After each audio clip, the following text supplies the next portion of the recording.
Smoke still curled into the gray morning sky as the group tried to find their footing in the aftermath of tragedy. The air was heavy, laced with a stench of burned flesh and fresh death. Amy lay dead, her sister Andrea refusing to let go, clutching her as if sheer willpower could hold off the inevitable. No one dared interrupt the moment, though they all knew what must come next. The camp wasn't safe anymore, and death had a way of hanging around, never knocking, always barging in. Rick took charge, his eyes sharper than ever. The attack had shaken everyone, but there was no time to mourn properly. They had to burn the bodies, walkers and fallen friends alike. Morales, stoic but visibly shaken, helped drag the corpses to the pyre, while Glenn wrestled with the ethics of tossing familiar faces into the flames. It wasn't just about disposal, it was about not letting the past eat them alive, literally or metaphorically. Andrea's refusal to let Amy go cast a long shadow over the group's fragile unity. She stayed by her sister's side for hours, lost in memories, waiting for her to reanimate. And when Amy finally did, those last moments between sisters were harrowing. Andrea whispered apologies and love before placing a bullet in her sister's forehead, trembling, yet resolute. It was an act of mercy, of grief, of brutal necessity. Elsewhere, Jim, whose strange behavior had raised red flags earlier, began to unravel.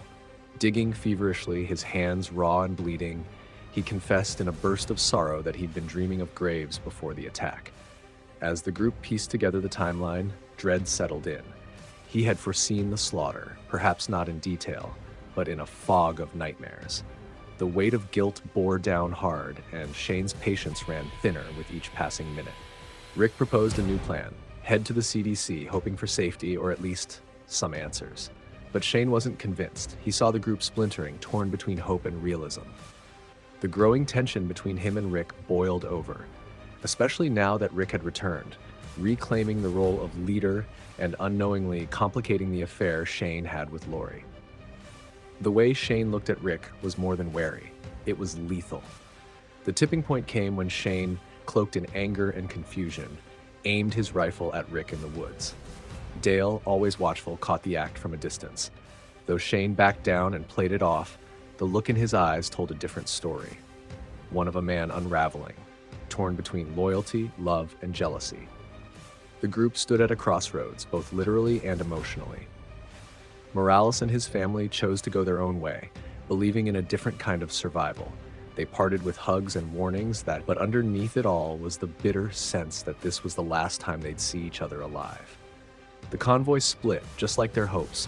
Some stayed grounded in what they knew, while others chased the slimmest promise of salvation.